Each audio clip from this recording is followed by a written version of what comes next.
Salut tout le monde, j'espère que vous allez bien. Je suis ravie de vous retrouver pour cette nouvelle vidéo chronique.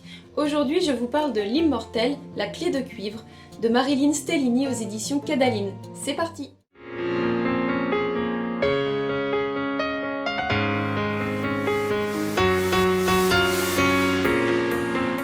La clé de cuivre, tome 1 de la duologie L'Immortel, est un roman fantastique de 270 pages. En voici le résumé.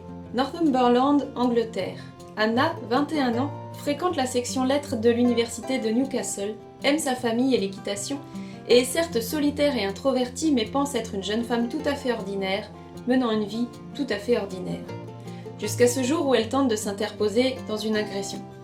Ne pouvant deviner à quelle force ténébreuse elle a affaire, elle se retrouve en bien mauvaise posture lorsqu'un homme aussi austère que séduisant la sauve, mais la séquestre par la suite dans son manoir grandiose d'un autre temps. Entre surnaturel et intrigues divisant des clans ancestraux, elle va découvrir que le monde n'est pas ce qu'elle croyait et qu'un grand destin l'attend. Alors il est important de noter dès le départ que c'est un roman plutôt young adulte avec de la romance. Assurez-vous d'être le public cible avant de vous lancer dans la lecture, parce que j'ai lu des avis divergents sur cette histoire alors que les lectrices étaient tout simplement pas le cœur de cible comme on dit vulgairement en marketing. Alors clairement je fais pas partie du lectorat ciblé à la base, mais ça m'empêche pas d'apprécier parfois sortir des sentiers battus et de ce que je connais pour aller voir ce qui se passe chez les autres. C'est ce qui s'est passé avec L'Immortel. C'est moi qui suis allée voir l'autrice pour lui demander si elle serait d'accord de m'envoyer son service presse. Je savais plus ou moins où je mettais les pieds. Rentrons maintenant dans le vif du sujet. La plume de l'auteur. Fluide, agréable à lire, simple à comprendre. C'est pas péjoratif, hein, au contraire. C'est plutôt sympa quand on cherche une lecture sans prise de tête avant d'aller dormir le soir ou pour se détendre au bord de la piscine. J'ai relevé quelques fautes, mais apparemment c'est parce que j'ai reçu la première version qui comportait encore des couacs, donc je me prononcerai pas sur le sujet.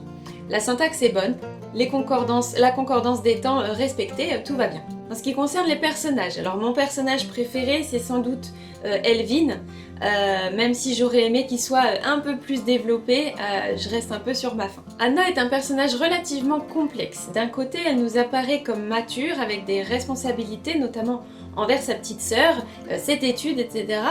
Et de l'autre, elle succombe rapidement au charme d'un homme en particulier. J'ai pas été convaincue par cet aspect du personnage, parfois. Je trouve que ça s'est fait un peu trop vite et en même temps, la relation entre les deux est aussi complexe, donc avis mitigé.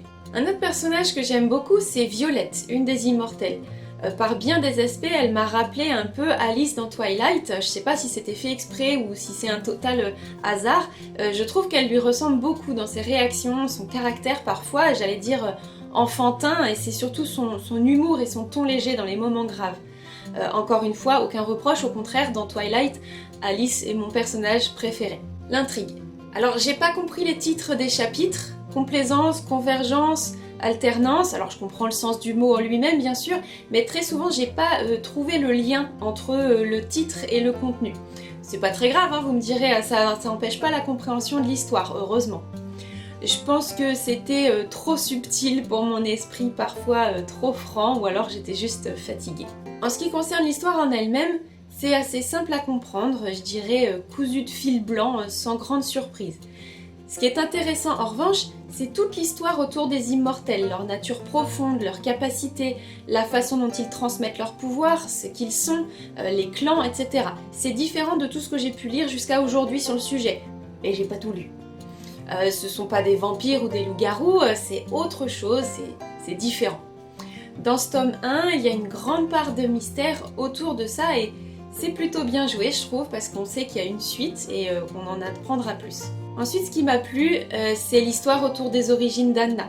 Mais je peux pas vous en dire beaucoup plus sous peine de vous spoiler. Ah si, voilà, j'ai retrouvé la chose qui m'a un peu laissée dubitative, c'est le fait qu'Anna accepte un peu trop facilement l'existence des immortels et d'un monde surnaturel qui gravite autour d'elle. Et puis surtout le fait qu'elle...